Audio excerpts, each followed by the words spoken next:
What I wanted to show you today is how I make a tomato sauce. I put a bulb of garlic, 3 medium-sized carrots, 2 large white onions, 4 tins of chopped tomatoes, a passata and some tomato paste, 3 sticks of celery and 1 green pepper. Make sure you always take this stuff off. Don't leave that on an onion, because what you'll find is that it's very slippery, and it can, should you not be using a very sharp knife, what you'll find is that will you'll slip on that and you'll probably cut yourself. Obviously, as you're going along, this is your sort of quality control, so you know, little bits and spots in the garlic or in the onion, get rid of it.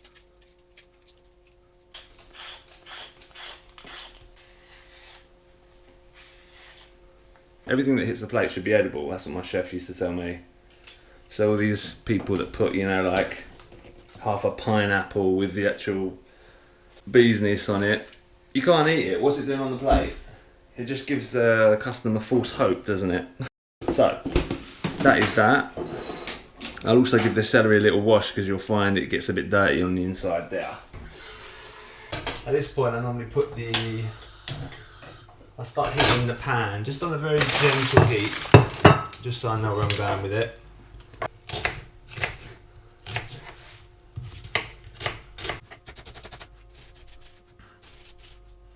So yeah, I chop the onions first, pure and simply because once the onions are ready and I chop the garlic can go straight into a hot pan and the onions are ready to go. Like I say, it's all about honest food now, and I'm crying. It's not about all this pretentiousness. I mean, I can get all pretentious and do that silly shit, but this is going to go into a sauce at the end of the day, so it's going to pretty much melt down to nothing. You don't really want to lose any more than that of the onion, because obviously the pan's now heating up and it's going to be ready to go. I can get on with my garlic, knowing that garlic, once it's finished being prepped, it can go straight into the pan. I'm not wasting any time. Another thing you can do, I mean, if you're really fighting against time, is you can get your tomato tins and start getting them warmed up in another pan, so you're not waiting for everything to get warm. Do you know what I mean? While you're sorting out the vegetables, then you can always add. Again, you don't want to be mullering your garlic at this point, because you really mess everything up. And I know I'm safe because I've got my chopped onions ready to go. Get on with my carrots and celery.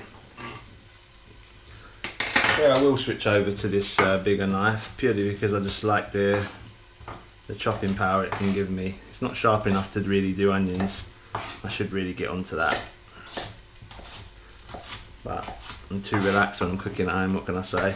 That's what I find, is if you take one edge off the carrot, can you even see that? You take one edge off the carrot, now it's a safe edge to work from. Now you can go along, ready to cube. Take an edge off, turn it once.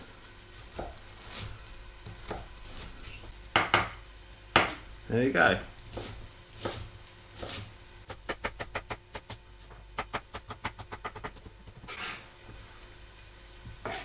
See, the garlic's cooking nicely.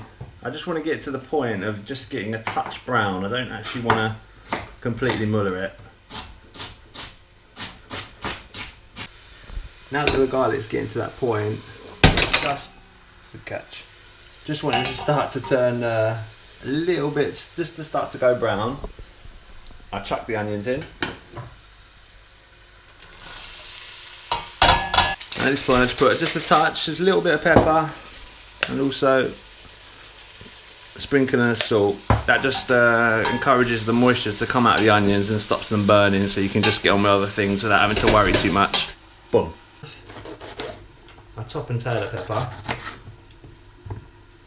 Save them for a minute. Put a little cut through the edge, and then I can run my knife all the way around. End up taking the core out, and you end up with something like that. These just give you nice little accents going through the sauce. So you can do that with peas, but I think because you add a little bit of sugar with the tomato sauce, just that little bit of bitterness is quite nice in with the in with it to balance it all out. So there's your pepper. Right, so that's sweating along nicely, as you can see. Not really much colour on the onions, they're just sort of absorbing that oil and going nice and translucent. At this point, I turn it up a little bit. And I start with all the other jazz. Paprika. Smoked paprika, if you've got it, is nice. I give it 2 big heapfuls of that. Fennel seeds. Again, 2 big heapfuls of that, maybe even half for luck. Some chili flakes. And I give it like about a 3/4 heap of that. I've already washed the tops of the cans. I really hate it when I see people jump straight in opening up cans, because if these have been sitting in a warehouse, so they've had rats crawling all over the top of it and shitting and pissing all over that, and it's not very nice to get that in your food, is it? So I always recommend cleaning the tops of these.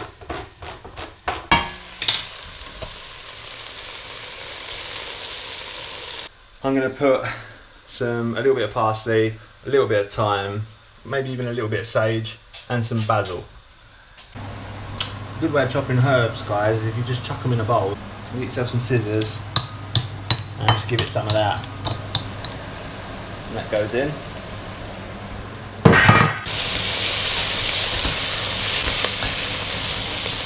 So it's getting to the point where it's starting to just catch a little bit in the edges and stuff, and that's sort of what I want, because the minute the tomatoes go in the pan, that's going to deglaze the whole situation, so we haven't got to worry. So this is the point where I normally put some tomato puree in. For this lot, 40p for one of these, and if it makes an extra dinner's worth because it bulks out your tomato sauce, then it's got to be worth it, right? Give the tomato paste a stir around. I like to cook it out. You can just chuck it in raw. Cook it out a little bit first. This is the point where I put about a good tablespoon of sugar to combat the sort of bitterness, the acidity of the tomatoes that are about to go in there. Right guys, this is probably about the time I would put the tomato tins in. This is, like I say, this is the point where the magic happens. You need to cook all this lot out in order to create yourself a base that is going to be good enough for a sauce. So you can see it's just, like I say, it's starting to catch. And I can't really bring it off the bottom without a lot of effort. So that's the sort of point, regardless of where the vegetables are at really, because like I say, it's going to get 2 hours. So now I'll just start chucking tomato tins in. I've already boiled a kettle. I won't do this if there's a white lining to these, because that's like a plastic lining that I've heard reports that heating that shit up is no good. It will increase the estrogen production in men. But precisely by the reason, the reason why I think some men are growing boobs nowadays with their TV dinners. They're putting plastics in the microwave, and hey, it's creating estrogen. It's just a theory. Anyway, I put about a can's worth, making sure I clean them all out in the process, plus a little bit more, because like I say, this is going to cook for 2 hours. I don't want to have to worry about it. It's important to bring it up to the boil as well, guys, because it's not, you've got to, bring it up to the boil, then reduce the heat to where it is comfortable, because I've done it a few times where I thought, yeah, that's about right, the heat. I go away and leave it thinking I've got plenty of time on it, and I've just burnt the living shit out of my food. So that's just a word of warning. Always bring it to the boil first. Probably chuck the lid on now, and that can just do its thing. Turn the heat down a little touch, so it doesn't boil too rapidly when it comes up. Right, now everything's pretty much tidied away. I forgot to mention, put a couple of bay leaves in there They're actually from my mother-in-law's garden, which is pretty cool. Could buy the, you know, obviously use the packet ones, but if you can get it straight from nature, it's all the better, isn't it?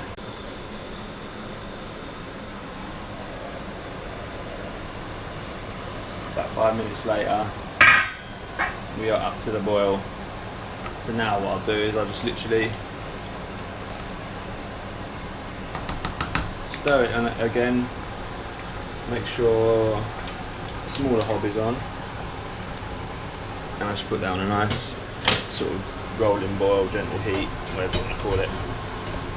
And there it will stay for 2 hours. And I'll add, you know, more water as should I need to. But I normally find you put plenty of water in to start, you should be fine. So yeah, I'll update you. Thank you.